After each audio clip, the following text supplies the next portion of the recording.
इस विधानसभा क्षेत्र में, और क्या दिक्कत थी ग्राम प्रधानों को? जनता का अगर काम नहीं होगा तो जिसको भी रोकने की आवश्यकता पड़ेगी रोका जाएगा।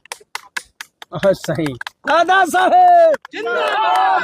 आज नमामि गंगे के उत्तर प्रदेश सरकार के कैबिनेट मंत्री स्वतंत्र देव जी आए थे। प्रधानों की लगातार शिकायतें हो रही थी कि गांवों में जो नमामि गंगे के काम हो रहे हैं वो काम अभी तक पूर्ण नहीं हुए हैं। सड़कें खुदी हुई हैं, जहां पे लाइनें बिछाई गई हैं वो लाइनें लीकेज हैं और गांव में पानी नहीं पहुंच रहा है। ऐसे कितने गांव हैं लगभग जहाँ पानी नहीं पहुंचा? मेरे साथ 40 प्रधान 50 प्रधान इस वक्त खड़े हुए हैं। अब ये सभी यही बात कह रहे हैं। क्या कहा मंत्री जी ने?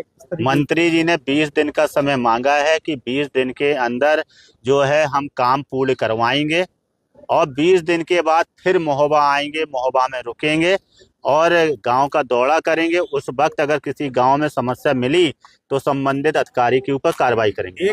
एक पार्टी के विधायक को अपने ही कैबिनेट मंत्री से उलझना पड़ा समस्याओं को लेकर, क्यों ऐसी नौबत आई? मैं जनता का विधायक हूं, जनता ने मुझे चुना है और भारतीय जनता पार्टी जो है जनता के वोटों से सरकार में आई है। तो हमारी पार्टी जो है काम कराने वाली पार्टी है और अगर कहीं पे भी कोई भी काम नहीं करेगा तो अपनी आवाज उठाना, अपनी बात को रखना, ये हमारा कर्तव्य है। हर विधायक का अपना कर्तव्य है कि वो जनता की बात को अधिकारी और मंत्री, मुख्यमंत्री और प्रधानमंत्री के सामने भी रखे। कुछ झड़प भी हुई है अधिकारियों से, पुलिसकर्मियों से विधायक समाज को। वो आपके सब कैमरे में है, जो कुछ भी हुआ है वो सब आप लोगों ने देखा है। आपकी इस मीटिंग में कौन कौन शामिल था? अंतिम इस मीटिंग में जो है मंत्री जी थे और नमामि गंगे के अधिकारी थे और जिले के कप्तान थे और MLC जितेंद्र सिंह सेंगर थे और चक्रपाणी जी थे जो कोऑपरेटिव के अध्यक्ष हैं और लगभग ये 40-50 प्रधान सभी लोग बैठे थे। इनके सामने ही इन सबको आश्वासन दिया है कि 20 दिन के अंदर जो है वो काम करवाएंगे और आएंगे, यहाँ रुकेंगे और दौरा करेंगे, ऐसा उन्होंने कहा है। अब वो कर पाते हैं कि नहीं कर पाते, उनके अधिकारी उनकी बात का कितना सम्मान रखते हैं ये आने वाले 20 दिनों में पता चलेगा। आपका क्या, हम लोग को जो मैसेज मिला था आपकी तरफ से, करीब 100 गांव ऐसे हैं जिनमें जल जीवन मिशन के तहत सड़कें खराब, क्या है सही? 100 गांव नहीं, जनपद के लगभग 90% गाँव ऐसे हैं, 90% है। पूरा सवाल तो हो जाने देगा यार, जवाब उनका। अगर समस्या का समाधान नहीं होगा तो आगे का क्या स्टैंड है? मांगे पूरी नहीं होती तो किसानों की। 100 गांव, कितने ऐसे गांव हैं जिनमें सड़कें खराब, जर्जर है, स्थिति खराब है? मेरी विधानसभा में 100 से अधिक गांव ऐसे होंगे और मैं तो ये कहता हूँ 90% गाँव में भी काम पूरा नहीं हुआ है और पूरा काम करने की एक समय अवधि है।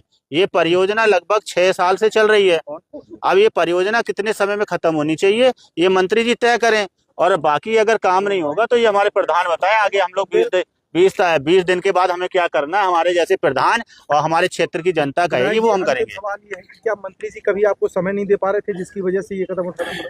मैंने कहा क्या है, पहले ही इस आपके सवाल का जवाब दे दिया है कि जो अगर ये कोऑर्डिनेशन अच्छा होता, अगर संपर्क हम लोगों के तालमेल अच्छे होते शायद ये स्थिति नहीं होती। काम करना है, सरकार की हमारी नीयत स्पष्ट है, मोदी जी की नीयत बहुत अच्छी है, स्पष्ट है, बहुत अच्छा वो काम कराना, बहुत अच्छी योजना बुंदेलखंड के लोगों को दी है। ये हम बुंदेलखंड के लोगों को मोदी जी का जो तोहफा मिला है, हर घर जल नल योजना, हर घर तक नल पहुंचाने का मोदी जी का ये विजन बहुत अच्छा विजन है और मैं चाहता हूं मोदी जी के इस विजन को धरातल पर उतारने का। और मैंने संकल्प लिया है जब तक मैं मोदी जी के इस विजन को पूरा नहीं करा लूंगा तब तक अब मैं शांत नहीं बैठूंगा। इसके लिए मुझे चाहे जितनी बड़ी लड़ाई लड़नी होगी मैं लड़ूंगा। अगर मुझे आज मैंने मंत्री जी को रोका है, कल मुझे किसी भी प्रकार से किसी भी अधिकारी का घेराव, धरना, प्रदर्शन या दोबारा फिर से मंत्री जी का अगर घर घेरना होगा तो वो घेरा जाएगा। मगर मोदी जी की इस योजना को हम लोग फेल नहीं होने देंगे।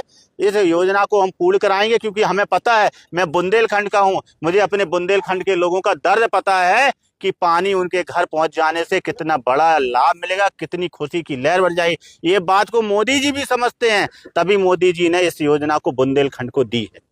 धन्यवाद।